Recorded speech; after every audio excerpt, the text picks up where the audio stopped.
Assalamualaikum warahmatullahi wabarakatuh. Berjumpa lagi dengan Pak Vito. Hari ini kita akan melanjutkan tematik kita ya. Ya, hari ini kita akan belajar tentang organ gerak manusia bagian 2, sendi dan otot. Ya, ini melanjutkan dari yang materi kemarin tentang rangka ya. Silahkan disimak videonya sampai habis. Jangan di skip karena nanti akan ada pertanyaan-pertanyaan juga di belakang. Oke? Tentu saja dalam pelajaran IPA KD 3.1 kelas 5 SD. Sudah siap semua? Yuk kita simak sama-sama. Ya, sebelum lebih jauh, kita kenalan dulu yuk. Apa itu sendi? Sendi yaitu tempat pertemuan atau penghubung antar tulang sehingga dapat digerakkan. Ya, sementara itu apa sih fungsi sendi? Fungsi sendi itu yang pertama adalah sebagai penghubung antar tulang. Yang kedua, memberikan fleksibilitas gerak tulang. Fleksibilitas apa, Pak? Fleksibilitas itu adalah kelenturan, ya. Lalu kemudian, fungsi sendi adalah sebagai poros anggota gerak atau pusat. Poros itu pusat ya, pusat anggota gerak, seperti itu. Nah, tahukah kalian jumlah sendi pada tubuh manusia itu sebanyak 360 buah loh. Masya Allah, banyak ya. Nah, sekarang kita akan berkenalan dengan macam-macam sendi. Yang pertama itu ada sendi putar, letaknya sekitar di sini nih. Nah, sendi putar ini menyebabkan tulang dapat digerakkan memutar. Contohnya pada pertemuan tulang leher dan tulang tengkorak. Ya, itu ada di leher kalian di bagian belakang ya, seperti ini gambar. Kemudian ada yang namanya sendi engsel. Sendi engsel ini hanya dapat digerakkan ke satu arah saja. Contohnya pada pertemuan tulang atas dan tulang hasta.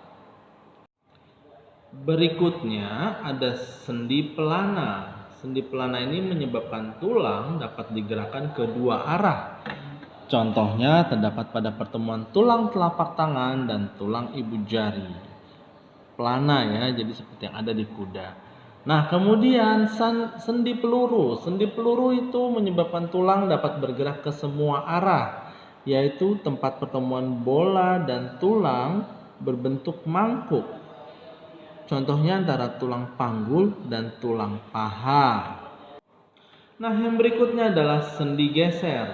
Ya, sendi geser ini menyebabkan tulang hanya dapat bergerak menggeser. Contohnya seperti yang terdapat di antara tulang-tulang pergelangan kaki. Sebenarnya masih ada beberapa sendi lagi seperti sendi kaku yang ada di bagian tulang punggung kita yang bergerak hanya maju dan mundur ya, seperti itu. Nah, berikutnya otot. Apa itu otot? Otot yaitu alat gerak aktif pada organ gerak manusia yang menggerakkan tulang sehingga manusia dapat bergerak. Ya, seperti penjelasan sebelumnya ya. Fungsinya itu salah satunya adalah menggerakkan jantung, mengalirkan darah yang terdiri atas zat-zat yaitu nutrisi, oksigen dan lain-lain, kemudian menjalankan dan melaksanakan kerja seperti berjalan, mengangkat dan memegang. Fungsi-fungsi otot yang lain diantaranya berperan dalam gerakan-gerakan yang disengaja, artinya yang diperintahkan oleh otak, seperti memegang, memutar, mengangkat, membungkuk, dan berjalan. Ya, tentu saja ini semua dengan perintah otak, yang mana kalau kita lakukan terus-menerus, kita akan bisa menjadi lelah, seperti itu ya. Disebut juga dengan gerakan sadar. Nah, yang kedua, berperan dalam gerakan-gerakan yang tidak disengaja atau di luar perintah otak, seperti bernafas, gerak organ pencernaan, dan detak jantung. Terbayang ya jika ini diperintah otak dan kita kelelahan, bisa berhenti bernafas. Yang ketiga, mendukung tubuh seperti saat duduk dan berdiri. Dan yang keempat, menjaga postur atau keseimbangan tubuh seperti ketika berdiri dan mempertahankan sikap tegak. Yang kelima yang tidak kalah pentingnya adalah untuk menjaga suhu tubuh seperti saat kita melakukan gerakan menggigil.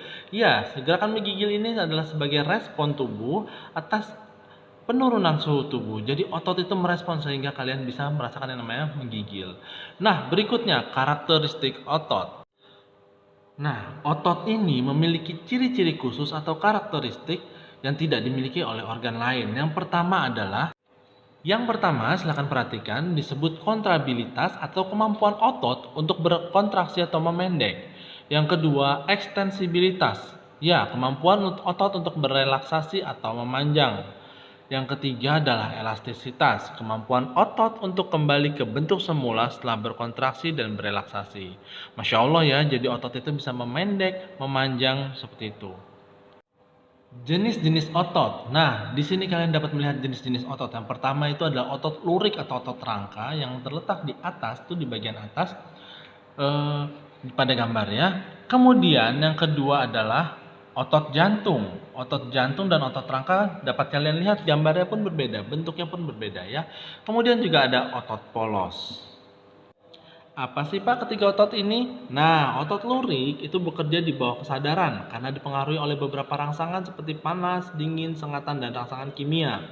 Sedangkan otot jantung, dia bekerja terus-menerus tanpa istirahat atau berhenti karena dipengaruhi oleh sistem saraf simpatik dan parasimpatik yang dirangsang juga oleh tenaga listrik alami yang diberikan oleh Allah Subhanahu wa taala. Masya Allah ya, bayangkan kalau dia berhenti atau beristirahat. Nah, kemudian otot polos itu bekerja tanpa kesadaran karena tidak dipengaruhi oleh sistem saraf tak sadar atau saraf otonom. Sekarang lebih detail ya. Otot lurik itu apa, Pak? Otot lurik atau otot rangka itu ciri-cirinya adalah yang pertama, menempel pada rangka. Yang kedua, dia bekerja secara sadar dengan perintah otak. Yang ketiga, berbentuk silindris dengan garis gelap terang. Silindris itu seperti tabung ya. Kemudian bentuk yang panjang dan memiliki banyak inti sel atau disebut juga multisel. Yang berikutnya, inti sel berada di tepi.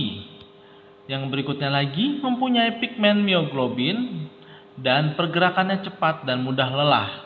Karena apa? Karena ini sepenuhnya sadar dan diperintahkan oleh otak. Seperti itu ya. Nah, berikutnya yang akan kita bahas adalah otot polos.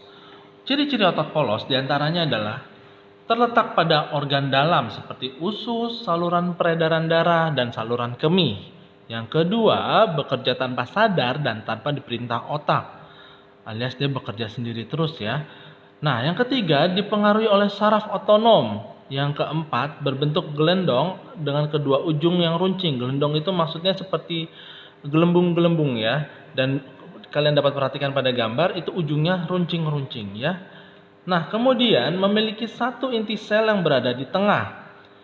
Yang terakhir, pergerakannya lambat dan mudah lelah. Terbayang ya, jika kalian ini tidak mudah lelah, berarti bisa jadi kalian tidak kenyang-kenyang loh anak-anak. Otot-otot di pencernaan kalian misalnya tidak kenyang-kenyang, wah repot juga ya. Kemudian, waktu kontraksinya antara 3 sampai 180 detik. Nah, itu adalah ciri-ciri dari otot polos. Kemudian, yang kita akan bahas adalah otot jantung atau miokardium. Istilahnya keren ya. Apa itu otot jantung atau miokardium? Yang pasti dia terletak pada jantung. Otot ini terletak pada jantung dan berfungsi memompa darah ke seluruh tubuh. Ya, otot ini yang berperan penting untuk membantu jantung kita semua bergerak memompa darah ke seluruh tubuh. Yang mana mereka bekerja tanpa kesadaran manusia dan terus-menerus tanpa istirahat. Non-stop. Seperti itu. Terbayang jika itu beristirahat atau berhenti ya, berarti kehidupannya juga sudah berhenti. Kemudian bentuknya merupakan perpaduan antara otot lurik dan otot polos. Dapat kalian lihat pada gambar di samping kiri.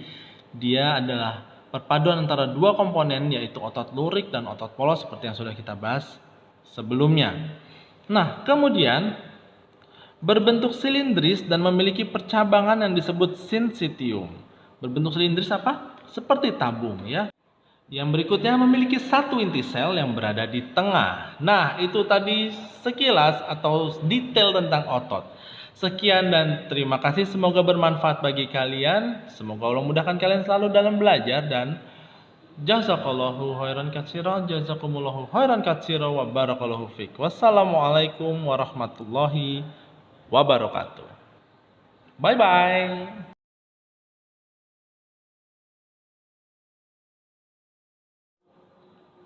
Jika kalian rasakan video ini bermanfaat, silahkan share, komen, dan subscribe ya.